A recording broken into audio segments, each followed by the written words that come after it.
Hello, welcome to Degrows. Today on Degrows, we're going to be building this. This is a gravity-fed, multi-channel, floatbox controlled, wicking hydroponic rain gutter grow system. This system uses gravity to pull hydroponic nutrients from our large reservoir into a smaller reservoir controlled by a float valve, which then feeds through into multiple PVC channels. From those channels, the cocoa mix in the containers wicks the nutrients up to feed the plant. All right, let's get to it. So my inspiration for today comes from Hoocho's, who has an amazing channel on YouTube with all these hydroponic systems. The rain gutter grow system is one of my favorites I've been wanting to build for a long time. So finally getting into it today. But of course I had to put my own spin on it. So what we're doing today is, instead of using one float valve per channel, we're going to use one float valve per system. I'm only setting up 2 channels, but you could use the one float for more than 2 channels, provided everything's level. There's a bit to get into, so I will put some timestamps in the description if you want to jump ahead to different parts. But let's jump into it. So first of all, I want to talk about your main reservoir. So your main reservoir can be anything really, as long as it's got a large volume. Today I'm going to be using this. This is an olive barrel, 220 liters. It's obviously food safe because it once held olives, and I'm going to be adding to it just a basic tap, which you can see here. It has a bulkhead arrangement on the back here with the tap built in, so you don't have to have a bulkhead coming out and then a tap attached. Pretty easy one. A 25 millimeter hole or greater with just a hole saw in the side, mounted in the bottom. And then we're going to be putting this up on some full-size Besser blocks so that it is higher than the whole system, so it can gravity feed down into the float box. All right, so let's talk about the float box. This is really the heart and brains of the system and my contribution to this design of rain gutter grow system. I'm using a 30-liter handy storage tub, reused from previous projects, so it does have a hole in the side, but we're going to use that hole, so that's okay. I've got a 13 millimeter to 20 millimeter female barb. I've got some previous parts from an old tank outlet. We've got a new tank outlet with a tap from male thread to the barb, and that's already pre-installed so that I can add that to the box, and that's going to be my out to the rails. And then we have our float. Now I've gone for a grey float in the hopes that this slightly darker material will be better at blocking UV in comparison to the beige colored floats that you would normally see. Now, I was hoping to use this nut from a tank outlet and the large washer to make a better seal on the outside. However, I found that once this is attached, I don't have enough thread space to put the barb on the end. So we're not going to be doing that. I'll pop that aside. I will still use the large washer on the outside because these floats only come with a single rubber washer, and I find having the 2, one on the outside, one on the inside, tends to make a better seal. So we'll pop that one on the outside and hopefully it helps. If not, we might have to use some silicone. And use thread tape, as you should with your plumbing, to make sure that we get a really good seal. Now the side of this tub here does have a hole in it already, and that was from a previous tank outlet, but it's actually the right size for the float. So we'll put our washer on, and then I'm going to pop this one on as well, and we'll tighten it up with the nut.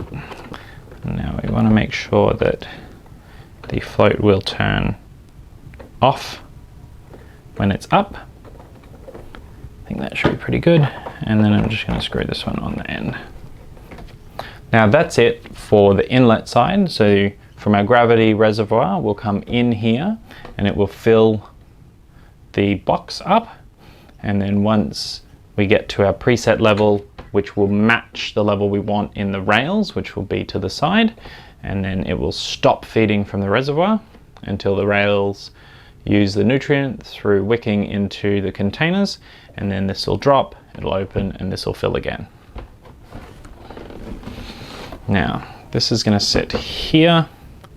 So to connect to the rails, I do want to put the outlet over here. Now, why did I do a float box instead of the normal one float per rail? Well, there's a few reasons why I thought that this would probably be a better design. The first one being that you're reducing the number of parts needed. With the regular rain gutter grow system, you need one float per rail. Now I'm only making 2 rails, so I'm saving 1 float. The other advantage being that by moving the float away from the plants, any roots that try to get in here would have to come from the rails, through the hosing, through this tank outlet. They would also have to come all the way across the container to block up this float, which is probably pretty unlikely. Now to put the tank outlet in, this container does have a bit of a gradient edge at the bottom. I do want to put this as low as I can, just so that we're getting a good level of liquid coming out. You don't want to sit it high and find that none of the nutrient flows out and down into your rails. So we're just going to have a look. If I'm putting the tank outlet so that the bottom of the washer and the tank outlet nut sit at the top of this beveled bit, from level,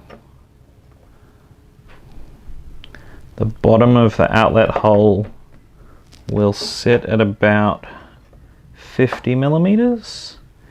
And so the top of the outlet hole, just a little above 70 millimeters there.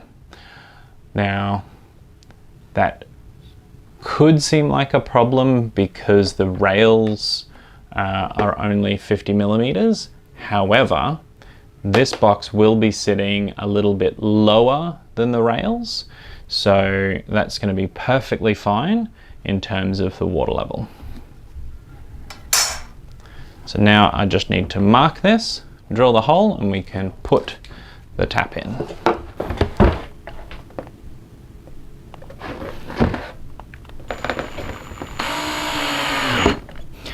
Board so we get in the hole, and then reverse to drill the hole with the hole saw bit.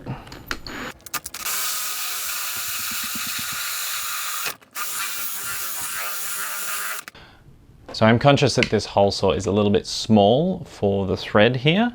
It's about the same size as the thread. So I'm just widening the hole a little with that wiggling motion. And then to make sure that we get a good seal, I've got my little hook blade here to scrape off any of the bird edge.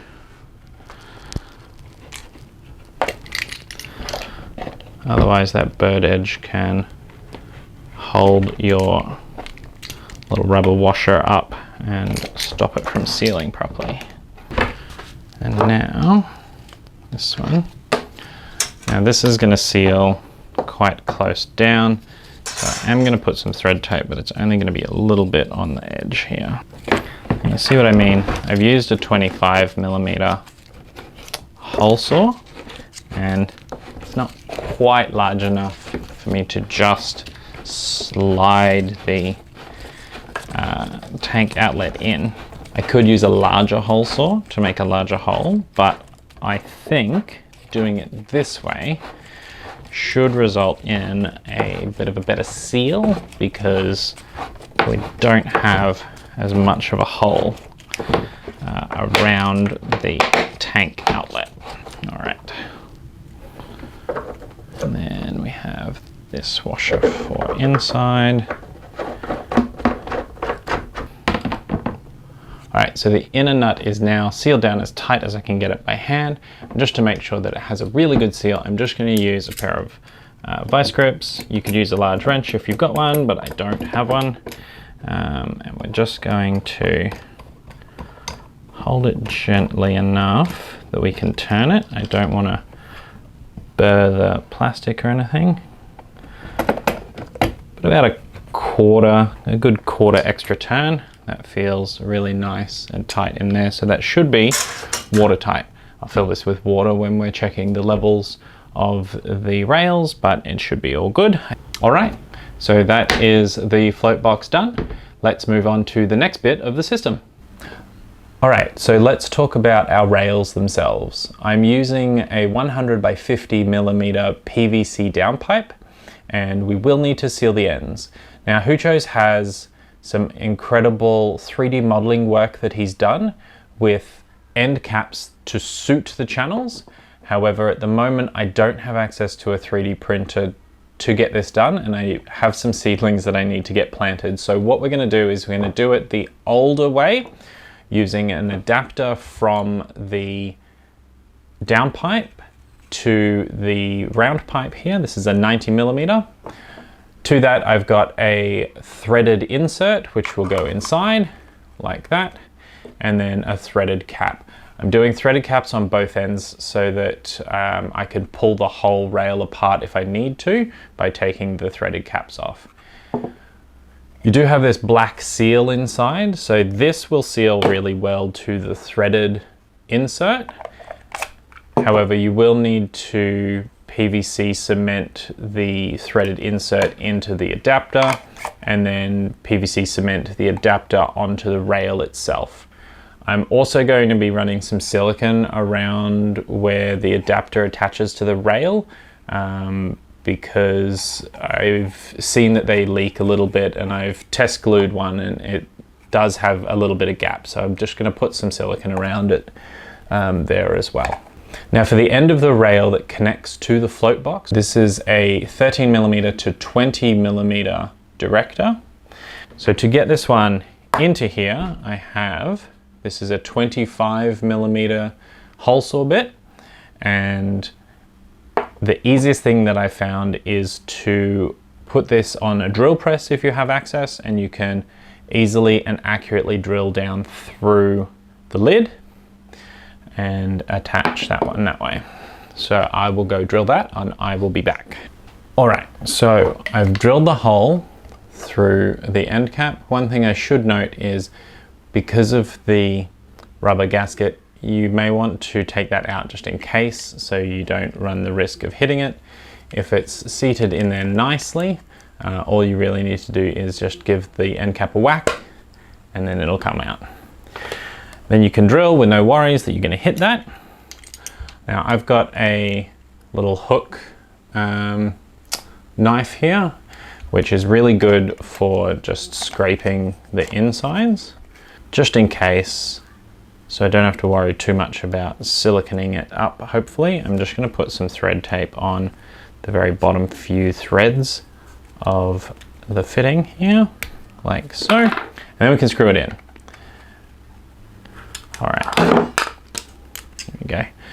And now we're at the end. There's this wider circle of plastic before the nut section, and it's all nice and tight in there. Now I'm hoping that this stays sealed properly, but if it doesn't, I can run a little bit of silicone around the outside or the inside, and that should seal it up quite nicely. Now we put our little rubber seal back in. Do make sure that these are seated properly in there, because if they're not seated properly and you wind this on to your threaded insert, it might leak from not having that bit on. All right, so I've primed the round section for the insert. I've also primed the square section because I'm just going to glue this all together now. So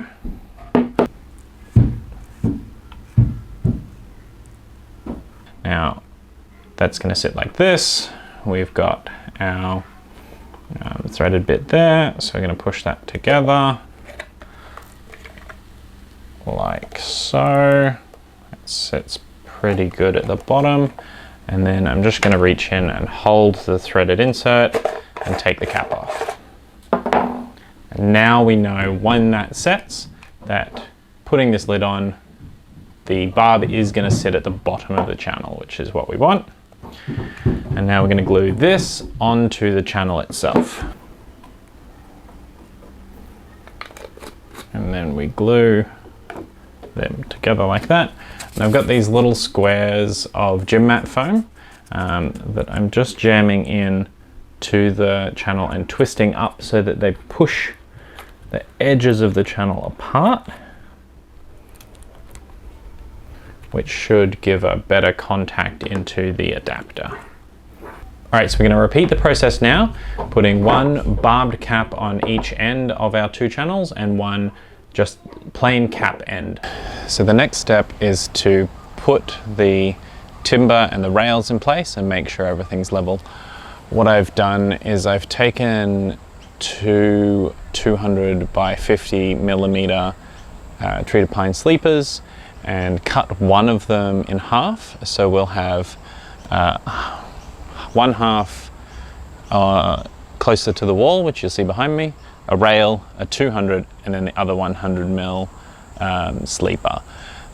This is just to condense it down and keep the plants close together and make for a nice, neat, small system. So I have put silicone around the edges of the adapter here, and just to make sure that they are nice and watertight, I'm going to leak test them now.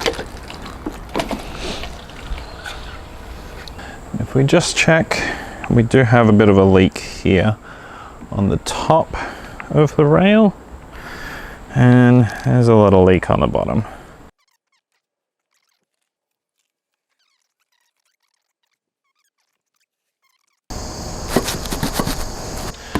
I am pretty happy with that. All right, so I'm going to bust out the silicone and just fix these seams where we've got some small leaks. So now we can test our layout and check our spacing for our containers.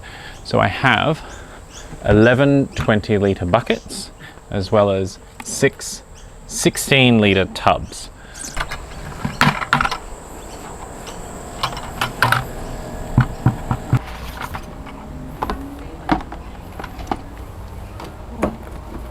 So these are the net cups that I have. They're fairly small, but should be okay. If I do have issues, I'm considering upgrading to a bigger one, like a 3-inch.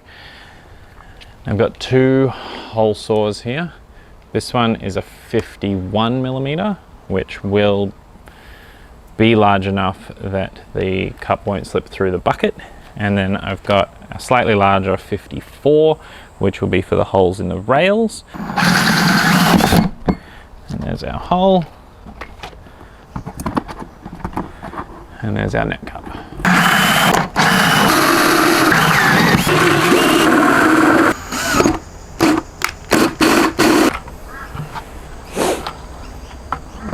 All right, so I'm just using one of the cutouts from the bucket to place down inside and mark roughly where the center is, where it's currently sitting. And then I can have a quick look and realize that that's off center and that the center is actually going to be there. So if I go through and mark all of these and then place them back onto a center mark, I can make sure that everything's going to be lined up.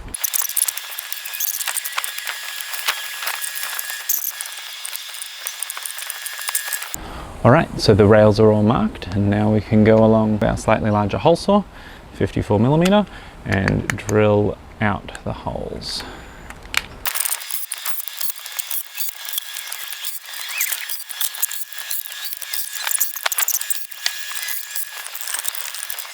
So here's the olive barrel on our Besser bricks. We have the tap connected with the elbow, the barb, and then going to the float box.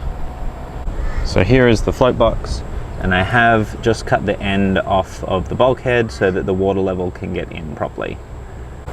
Coming out of the box, we have our tap in the bulkhead, our T-piece to elbow, and then into both channels. And then in here we have our water level, which is pretty consistent at both ends, to which we're going to add cocoa perlite mix, roughly 60 cocoa, 40 perlite, and then we can get some plants in. All right, so a little tour of what's been planted. We have some tomatoes being string trained in the back here. These two have got some ginger that is not sprouted yet, and we've got some bok choy here and in this one. When this one grows, I'm going to replace it with some more ginger. Here we have some basil, and there's those bok choys. We have rosemary, coriander, and a dying coriander. These are just from the supermarket, so I didn't expect that they would go so well. They're easy enough to replace. Here we have some more established ginger, and then cucumbers in the back there for pickles. And there you have it.